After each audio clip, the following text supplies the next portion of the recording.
Many children who have dyslexia also have ADHD, but there is no medicine that you would give a child with dyslexia to help them learn to read. The issue is that if you're in a district, and this happened in our district, so 10 years ago, when they didn't know how to teach my child how to read, because they hadn't been taught about the science of reading, structured literacy, or how dyslexic kids learn to read. One of the first things they said was, the teacher said, you should medicate your child.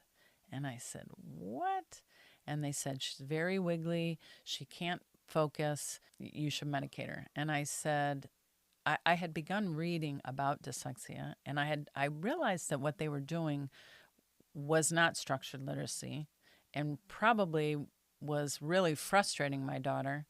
And so I basically laid down the law and So the said, school just said, medicate your kid. well, not the administration, but the teacher did. The teacher did. And she thought she was doing me a favor.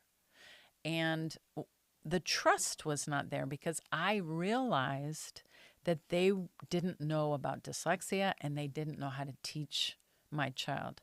And so the what I told them was, you guys learn how to teach reading, and then I will look to see if my daughter has ADHD. I have no problem, and I want to know exactly what's going on so that we can help. But when that's your first go-to, Yeah, you're not just going to throw medication at a person. no. Absolutely not. No. But it makes sense.